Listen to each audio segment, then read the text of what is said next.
There's a new owner of the Block O jersey, and his name is Sonny Styles.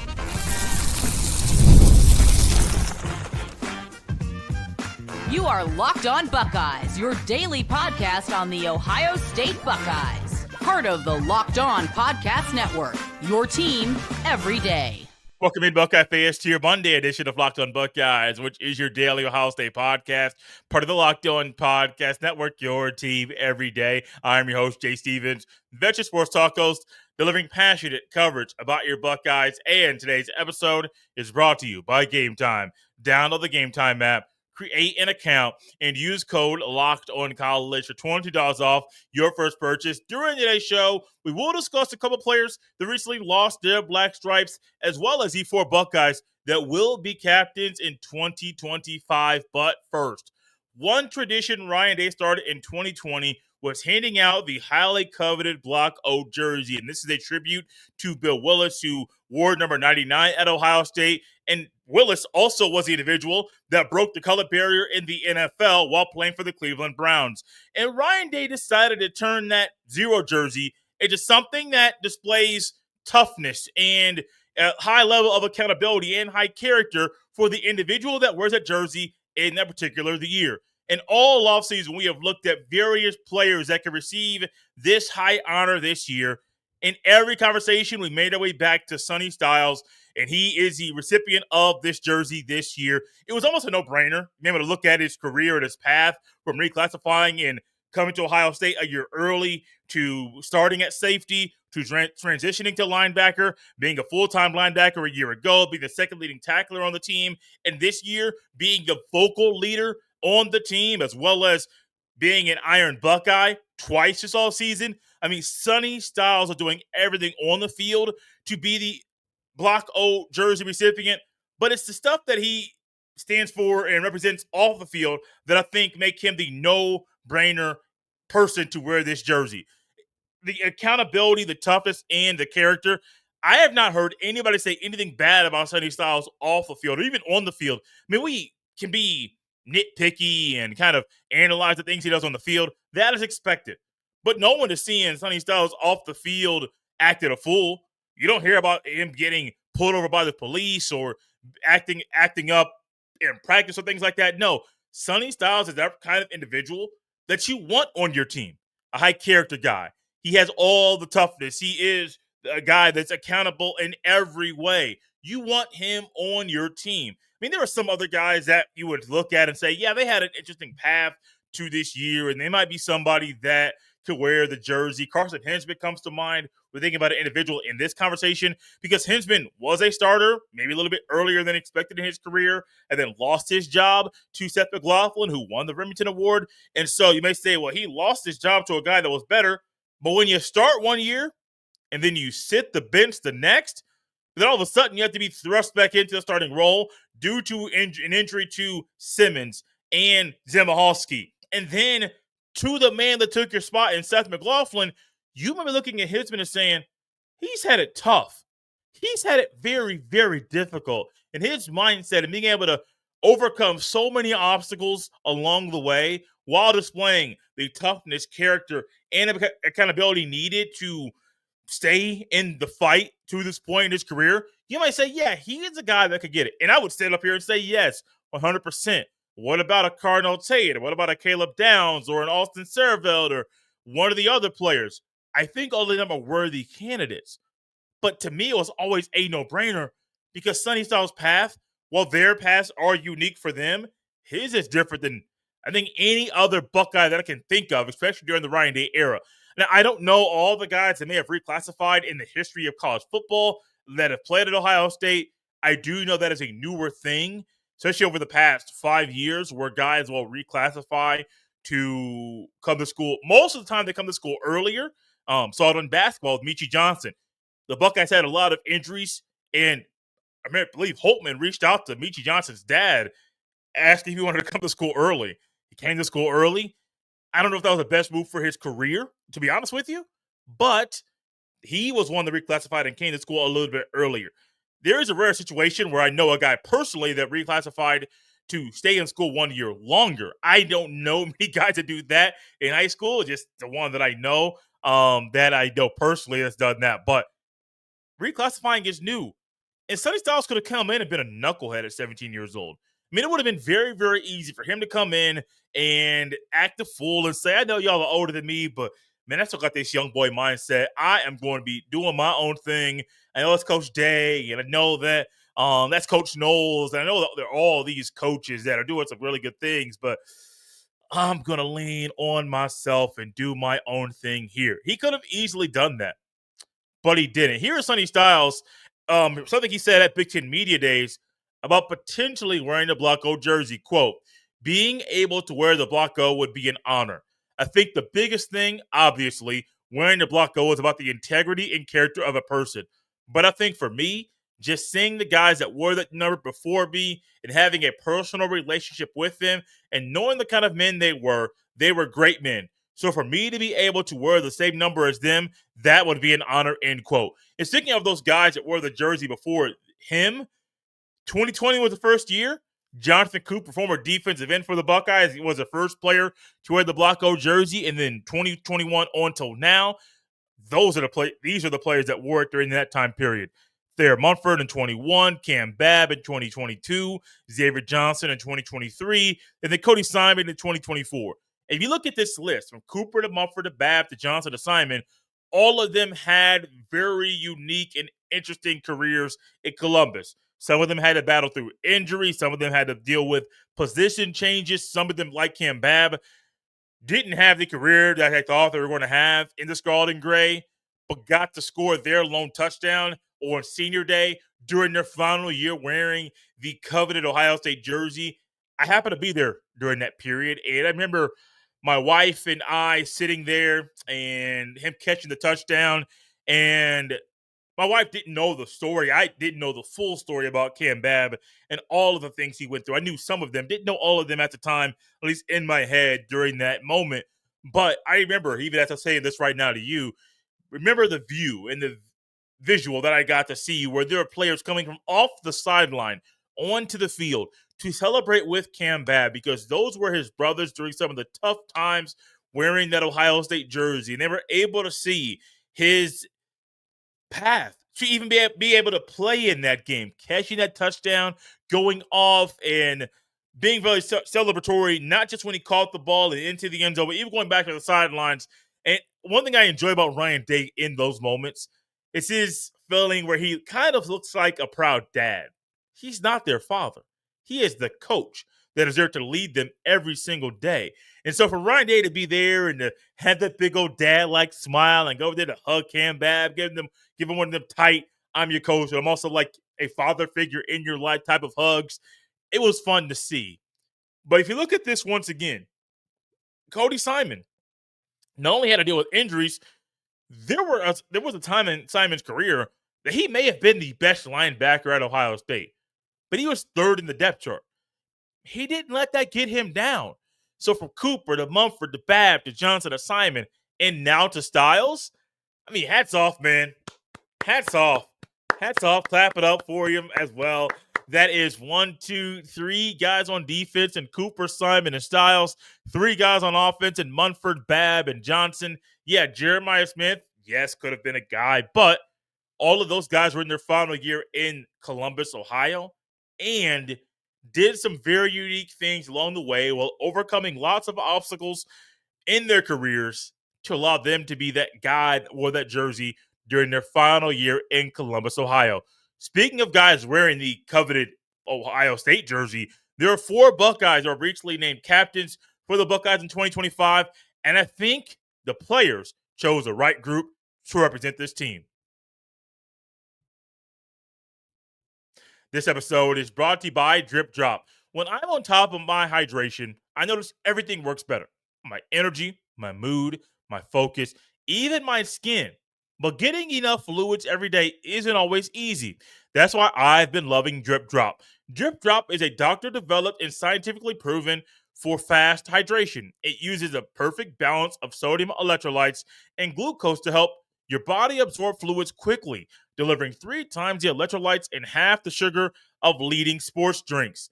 Right now, Drip Drop is offering Locked On listeners 20% off your first order. Just head to dripdrop.com and use promo code LOCKEDONCollege. That's dripdrop.com. Promo code LOCKEDONCollege for 20% off. Stock up now before the heat hits hard.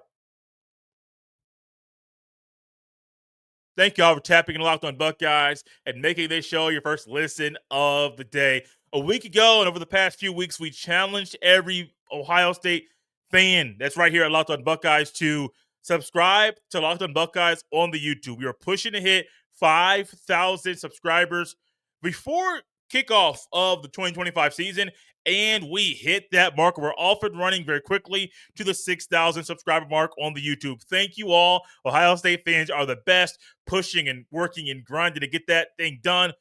Also, if you're not already subscribed, go ahead and subscribe on the YouTube. And also follow Locked On Buckeyes on Apple or Spotify or wherever you listen to your fine podcasts. Over the past few weeks, we really haven't touched much on the captains. We have been doing a lot of prep and reaction to things going on during training camp, leading into what should be a very special 2025 season.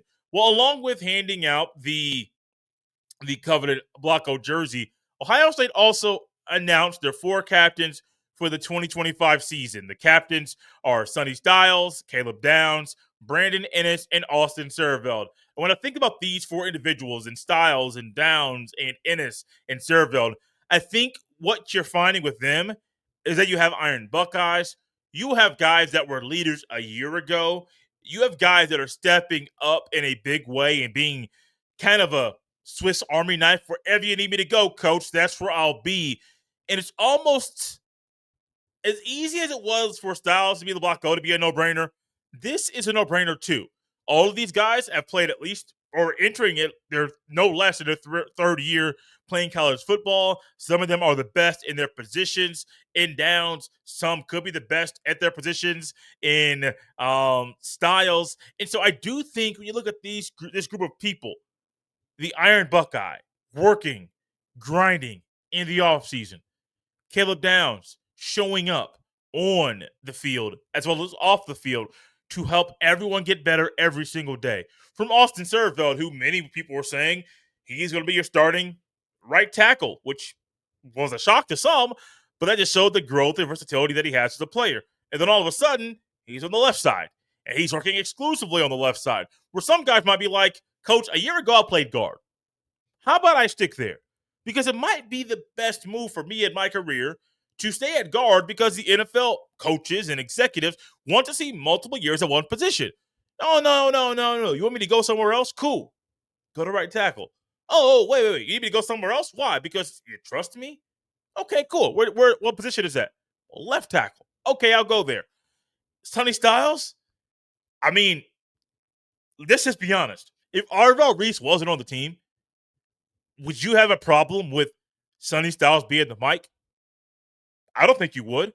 Now, I think his skill set and his build make him a better option at the will, but I don't think anybody right now would say, oh, no, don't put him at the mic. Really, at a 4-2-5, it's almost at times interchangeable. I wouldn't say that it is, because they still have different responsibilities, but they can really, on a drop of a hat, flip-flop, and they would be just fine. I think these 4 guys have the high reputation that you want from a player that will help lead the team every single day. You got a receiver, an offensive lineman, a safety, and a linebacker. So no matter what, they know their position. They know the guy around the position. They know the positions in front of them. Well, except for Siereveld, because there's nobody in front of the offensive line. They know what to do. And for Ryan Day and Ohio State this year, having these 4 guys lead the team and be captains for 2025, you're taking the steps in the right direction. Now, I mean, to be honest with you, would it be shocking if Jeremiah Smith was a captain? No. Would it be shocking if Carson Hinsman was a captain? Absolutely not. Would it be shocking if IGB was a captain? No. I would not be shocked at all. Some may say, Jay, is it going to be a sign that he's going to cut down on his pass interference calls? I wouldn't be going that far, because he's a physical corner that likes to grab and like his hands have a stick on him. I wouldn't go that far, but I do think there are some quality guys to be captains this year, which is a good problem to have, or a good situation to be in. If you have multiple guys where you could get 6 or 7, 8, or maybe 10 guys that are worthy candidates to be a captain, I mean, you have to tip your cap and think you're doing some things correct as far as the high caliber of individual you're recruiting, and you're able to help them progress as a player. You would have to think you're doing a lot of things correctly, but you're not going to get that many. I was wondering, just to be honest with you, I was wondering if Ryan Day in Ohio State will end up having, 6 captains, maybe 8 captains. I think 8 would be too many. I even think 6 would be too many because you're not going to walk up all 6 in pregame coin flip. You're going to walk up 3 or maybe 4 and call it a day. Now, there may be sometimes you only walk up 2, or if it's an overtime period, you may only walk up 1 from each team, and maybe Sonny Styles because he's the blocko, and then whoever the lead guy is at the quarter on the opposing team, that would be great. I know there may have been people wondering, and I haven't brought this up in a while, that Ohio State may have named Lincoln Kienholz a captain because he was an Iron Buckeye. And I think that's a very good thought to have, because I don't think with the path that he's had at Ohio State, I don't think you would say, "Oh, well, his path dictates him being a captain," where your path could help you, but I don't think the path could dictate it. I do think him this offseason and him leading in those summer workouts and being an Iron Buckeye, I think that's gaining a lot of respect from those that are inside the Woody, those that are leaders, and not just the players that are leaders, but also the coaches and the support staff and those that are in that exclusive group. I think it would have made sense. However, with Ohio State not naming a starting quarterback yet, it would look very, very, very, very, very weird if Ryan Day saying, or even Ken Holtz was a starting quarterback, or excuse me, was a captain and wasn't the quarterback. Let's just say it was Ken Holtz who was named a captain and saying wins the starting quarterback job. Would it look weird if you're a captain and you're a backup quarterback? I mean, maybe. It might, to be honest with you. Or let's say it's the other way around. Sands a captain and Link is the starting quarterback. That would be a little odd. But when you're voting on things and your peers see what you do, your peers are going to know, one, if you're a guy or not, but also two, if you being an Iron Buckeye or not an Iron Buckeye puts you up to be in the top grouping or put you down. I do think for Ohio State this year, they're in a very interesting spot because in most given years, in any given year, you don't really have a situation where you have so many question marks at quarterback. You don't. At quarterback, though, even in their previous quarterback competition since Ryan Day's been at Ohio State, you had a pretty good feeling with Fields and Stroud as far as the way they would lead the team. Maybe you didn't know how they would translate to the field, but you had a pretty good feeling about how they would lead the team. Fields is a different conversation aside from Stroud and McCord, and even Howard's a little bit different because Howard and Fields had literal game film. Fields was the backup quarterback down there in Athens, and Howard was a multi-year starting quarterback in Kansas State, won the Big 12 championship. And so their paths were completely different. So you had a good sample size and a good handle about things they might do. For Stroud and McCord, you didn't. You didn't have a good handle about what they might be as starting quarterbacks. It's similar to this year. So while you don't have a good feel on the starting quarterback as far as like what you're going to get, I do think the leadership helps. Link, that Iron Buckeye, great. I didn't even realize we were going to insert the QZ competition into this show because that was not the plan. That is something that may be coming up tomorrow or Wednesday or Thursday because it is still that important to know when to discuss things that may happen with Ohio State starting quarterback in 2025. 4 captains for the team. Before I keep rambling, Sonny Styles, Caleb Downs, Austin Siereveld, and Brandon Innis. 4 worthy guys. They're going to play big roles for Ohio State this year, and I can't wait to see what they do this year while they are captains for Ohio State. One thing I wish Ryan Day would do, I don't think he will, but I wish he would bring out the C. If you're a captain, you got that C on your chest. I grew up watching Mighty Ducks. I remember when old boy got that C on his chest, get the smile on his face, and they said, "Oh, go out there." I remember that.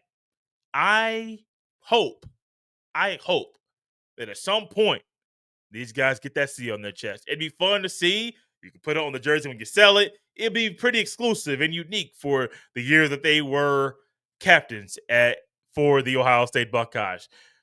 There are also some big things that happened over the weekend. One more big thing, which was two more Buckeyes lost their black stripes, which proves that they have what it takes to be Buckeyes. This episode is brought to you by Game Time. Have you ever decided at the last minute to head to a ball game with friends or family?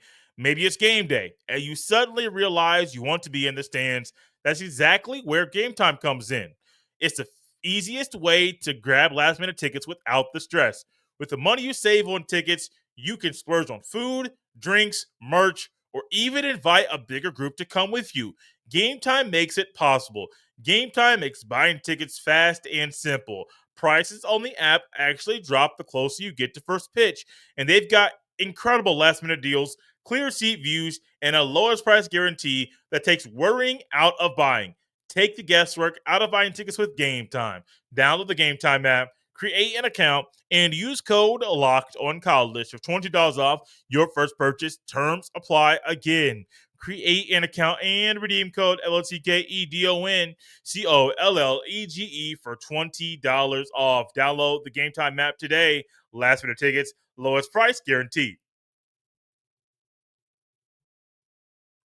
Thank you all for tapping Locked on Buckeyes and making this show your first listen of the day. Two more players recently lost their black stripes, which is always a celebratory moment here on this show because that is a symbol that you have proven you have what it takes to be a Buckeye.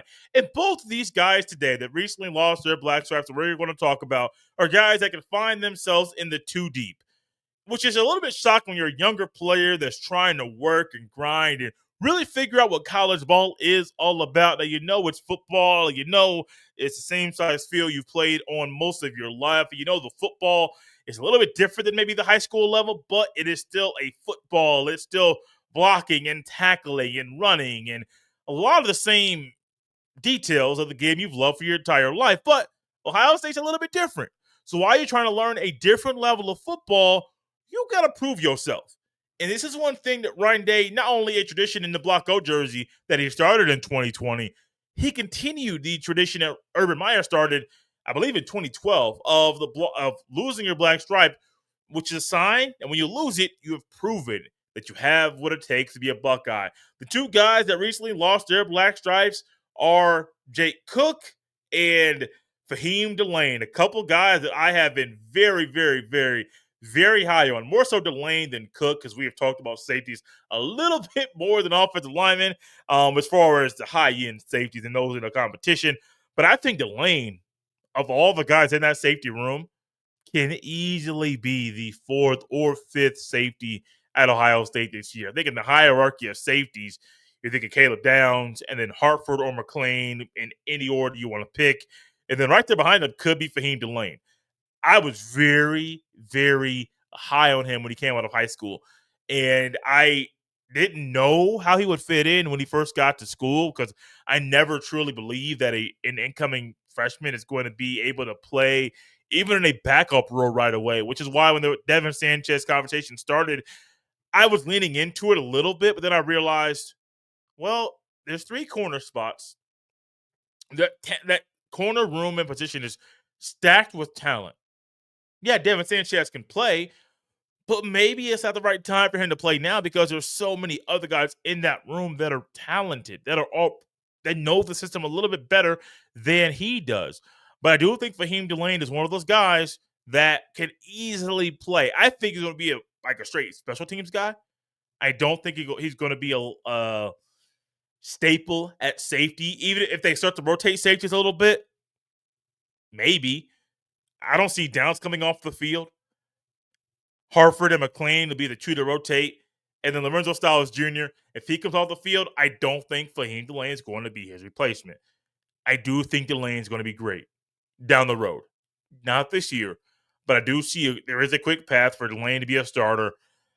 Maybe next year, but definitely the year after that. It's all depending on Hartford or McLean and McLean stay next year. You believe they do, but that is TBD, to be determined, because the portal is a real thing. The other individual that lost his black stripe recently is a big boy in the trenches in Jake Cook. Delane and Cook are the 6th and 7th members of the freshman class to have 2025 freshman class to lose their black stripes. And he is someone that is not far from the shoe from where he played high school there at Westerville North High School. Earned a scholarship for Ohio State during his senior year where he's kind of blew up. You need guys like this in your program. You need guys like this that are local, that are surging at the right time in high school, but also are transitioning and moving up the depth chart very, very quickly on a team that desperately needs offensive linemen. I mean, high quality, high caliber offensive linemen. You're lucky to have Jake Cook in your own backyard. Recently on the Big Ten Squad show, Mark Calkin of Locked On USC made a comment about Ohio State that I think was a good one to make, because they were talking about some questions and so getting a quick roundtable discussion, rapid fire discussion about stuff going on during camp and getting an update about from various campuses around the country. And Mark Calkin made a comment. He was kind of surprised that I made a comment about Ohio State going to the portal to get linemen because of how well Ohio State normally recruits, which is true. Ohio State normally recruits very well, that you would not think Ohio State needs linemen from the portal. Here's a weird thing. O-line recruiting is still the weakest part of Ohio State recruiting. That's not news to us, but you may be surprised at how many people around the country would be shocked to hear about some of the issues Ohio State has had with O-line recruiting. If you're in the Midwest or Ohio, we got you, baby.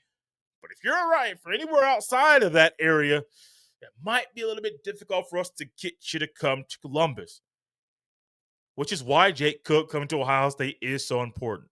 Your backup guards, maybe, possibly will be Gabe Van Sickle and Jake Cook. Are you comfortable with that? You might need to be. The Armstrong twin that's a guard, forgive me. Devontae and Deontay, I forget which one's a guard. I should know that in my head, but they look so similar. I grew up with some identical twins, multiple identical twins, and took some time for me to see them every single day to realize, oh, this is Malcolm and that's Michael, or this is Josh and that's Jordan. I like the twins that were a boy and a girl, and it was easy to tell them apart. Oh, that is Ryan and that's Brandy. And so I like those types of twins. The identical twins is very difficult for me to tell them apart. Eventually, we will get there. These two guys are the latest players to lose their black stripes. I would assume and anticipate more players losing their black stripes before the end of the week. Will it still be 2 a day? Maybe. That's been the trend, I believe, all fall, is for there to be 2 players at each time to lose their black stripes. I don't care if it's 2 or 10. It doesn't matter. More guys got to lose it. Who else do you think is going to be next to lose their black stripes? Leave that in the comment section on this video right here on the YouTube, because I'd love to hear your thoughts about this very topic, about who the next players will be to lose their black stripes. Thank y'all for tapping Locked On Buckeyes and making this show your first listen of the day. For your second listen, check out the portal, because my guy Brian Smith, he has latest rumors, portal entries, and signings. He has the most information to help you stay up to date with what's going on in the college football landscape. You can find Locked On Buckeyes and the portal on the YouTube or wherever you listen to podcasts. You can follow me on any social media platform or jstevens07. Send every email to jstevens317@gmail.com. This has been Locked On Buckeyes on a Monday. We'll see you next time.